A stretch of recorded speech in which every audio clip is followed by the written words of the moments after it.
SimTheWorld here. We are jumping into the newest prologue addition to Junkyard Simulator. They just recently came out with the Car Crusher prologue. It's been quite some time. I was expecting this game to drop last year. It seems like after doing some digging, this game has been in the works for a long time. So, of course, in the prologue, they give you a little rundown, a little tutorial, working through it, and then they leave you to earn $27,000. And that's where we are now. Rather than going through and trying to... Ooh, not as smooth as I'd like. This game is very heavy, very graphically intensive. So we're going to...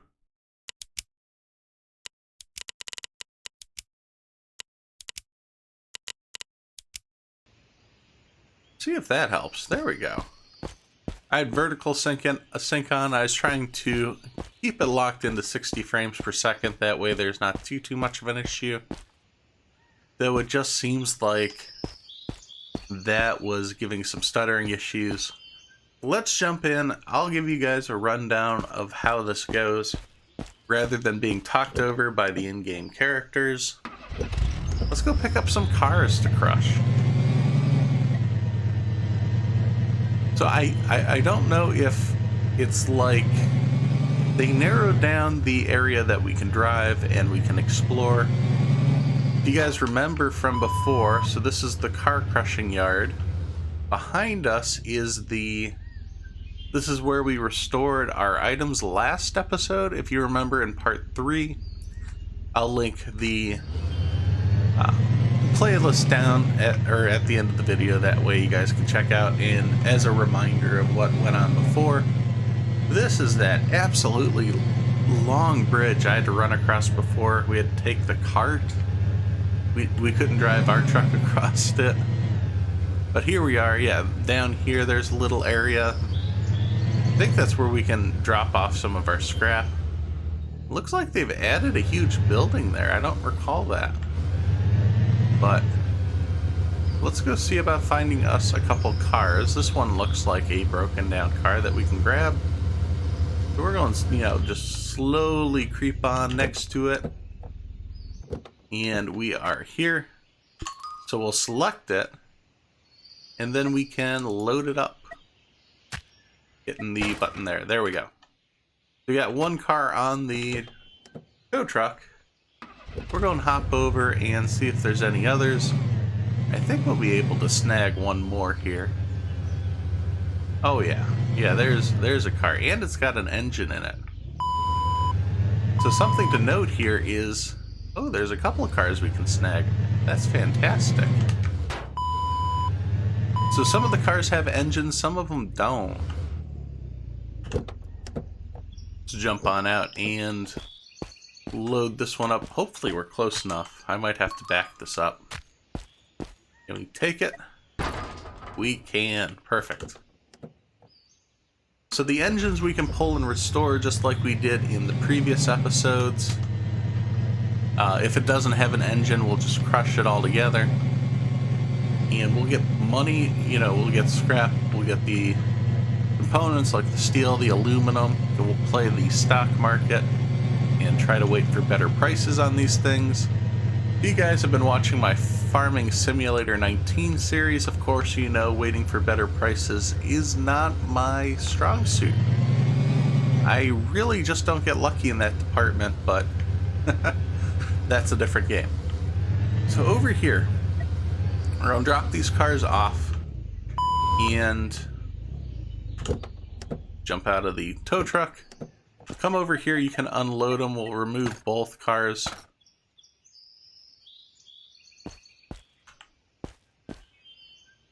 Oh, where did those go? I'm not sure why these cars keep disappearing. Luckily, they respawn back where they were before, so it was just a matter of picking them up. Will we drive? You know what I'm doing wrong? Alright, this is the way you do it. So you get out of the truck, and instead of unloading, you come over here. And this is your control panel. This handles everything.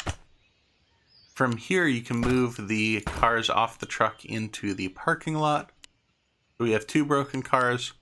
We're going to take the broken car with the engine over to the engine removal station. Note that just because there's an X here, again, this X will delete the car. So don't click it. You want the money for it. Now that you go over to pull the engine, this is where things get interesting. This game hasn't been in development for quite some time, so I'm going to be a little critical here, just because I'm really interested in playing it, and, well, if it's had a couple years of going along and it's been, well, pretty slow updates. It was supposed to release last year, at the end of last year. I was all prepared to do a series on it, and then, you know, it's been 5-6 months later, and we get another prologue. So you use the engine crane to pull the engine out, because obviously the engine's pretty heavy. But then we're going to pick it up to take it out the rest of the way. In fact, it looks like it's stuck. Come on, come on. There you are. So we're going to carry it, and you carry the engine over and you can hang it on this engine stand here. It gives me the option to. Maybe it doesn't. It did in the tutorial. But that's okay. We're just going to put it in our book backpack because that makes sense too. So of course, jump over here. We're going to get the broken car back. You can see the engine has been removed from the car list. This is where the crusher comes into play. And again, this is where I'm going to be a little critical. So the crane's actually a lot of fun to play with. You can see you can move it all about. You have 3 different directions that you can move, you know, left to right, up and down, and then you can lift the crane arm up and down itself. The issue I have is that if you want fluid crane motions, you want to be able to move, you know, in at least 2 directions smoothly, which I really don't feel like you can accomplish that well. And maybe it's just because I'm spoiled with Farming Simulator 19, but I think they have a really, really clever way of getting around this, and I've seen this in other games where you're able to use your mouse in different directions. It's right here. We need to move the crane out of the way, and in order to do that, you gotta lift it up and move it back. I'm sure with time that would make you'll get used to these controls, but you only have so many fingers in this area. Hopefully they'll give you the option to, you know, move your mouse forward and left to the right, and that can act as some of the movements, and then you can keep A and D to spin the crane itself. And then over here, they give you, again, the options to run this machine to crush the car. Now this seems like a little overkill, and luckily they have an automatic mode where you don't have to actually push the buttons and just have it run as itself. But this seems a little redundant, like an easy... just like an easy mechanic. I guess you can do it with your controls, but otherwise... I would just use it on automatic mode. There's no reason to bother with that. But the main concern is, yeah, smooth, or having a joystick option. Yeah, I've got a couple joysticks here. It would be really, really fun to be able to do that. And of course, if you have the option to do joystick, you should have the option to then at that point use the mouse in different directions too. So once the car is crushed, we can go ahead and drop it in place. And that gets crushed. The parts are disposed. I think this, you know, dumpster here is tall just for the sake of being tall. Not sure if that's a good thing or not. But again, you can fiddle with your controls. No, I don't want to reset. What's going on? What are the controls doing? Turn the magnet on. Okay, the magnet's on. Magnet's on.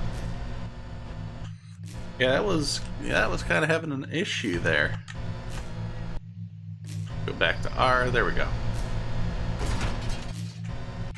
So yeah, we got to swing over, and that just seems like it's in the way.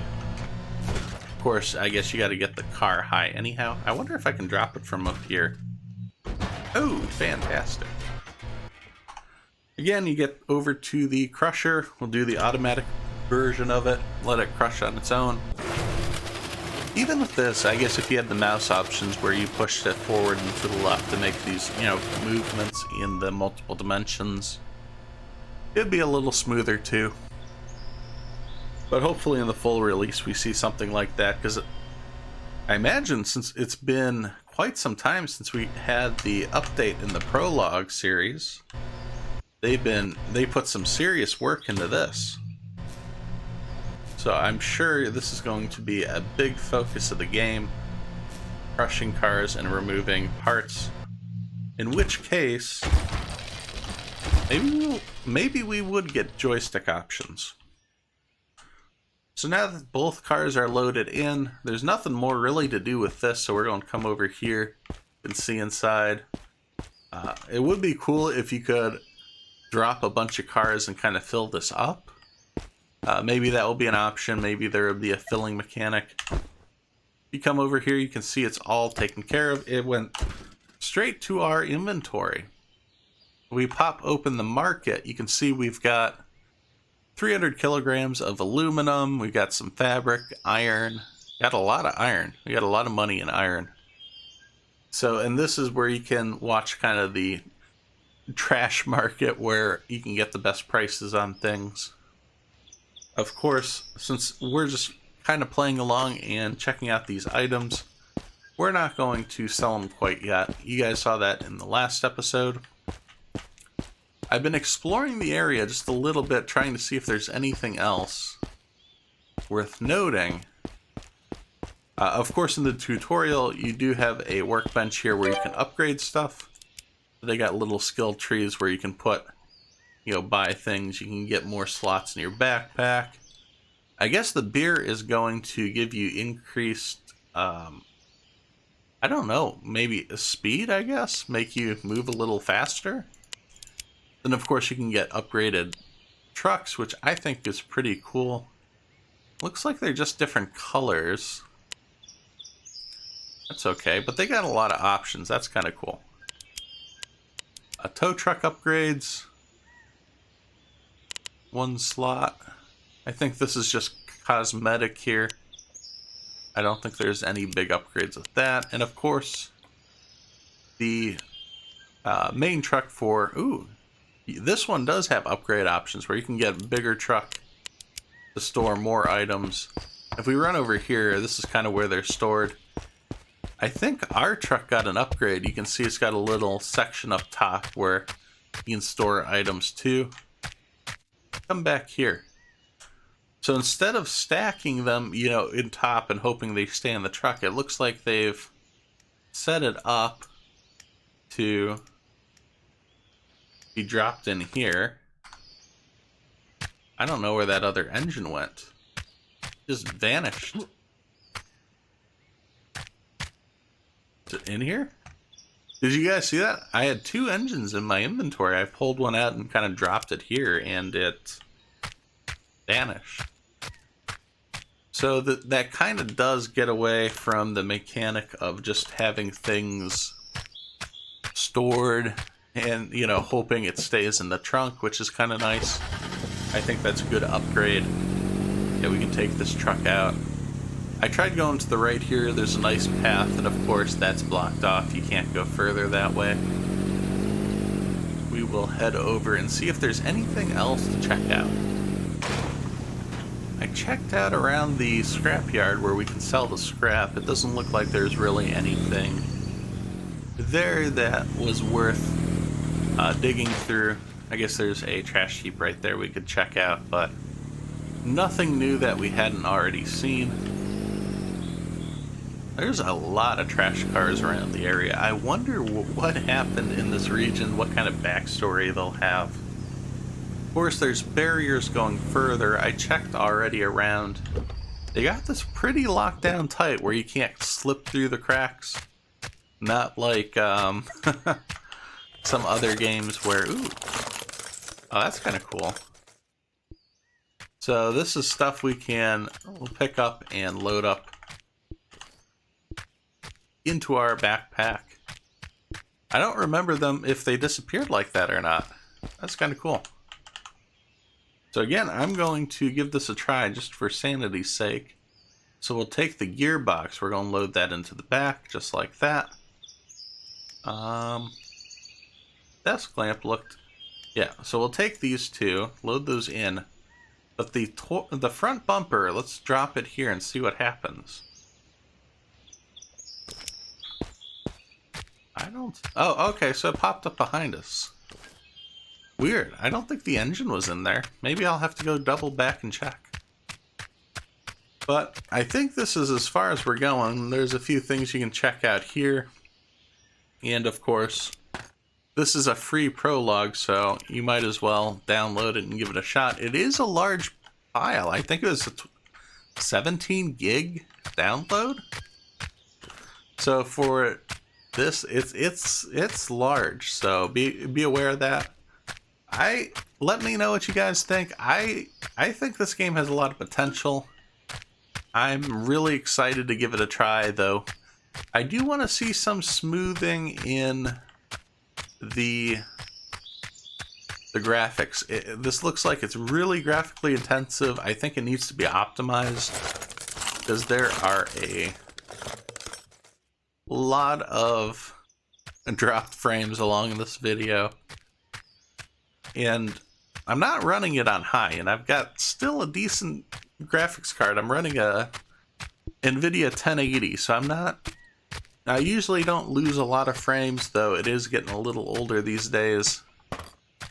But if it gets optimized, if it comes out this year, we'll definitely do a series. Let me know what you guys think. If you guys have tried the game and found anything that I missed, be sure to let me know down in the comments below. Otherwise, thanks for watching as I simulate my life one game at a time. If you enjoyed this video, please be sure to hit subscribe so you don't miss any of the future action. You can follow on Twitter for any updates to future games being played, as well as follow on Twitch, as I'll occasionally stream live. Thanks, and I'll see you next time at SimTheWorld.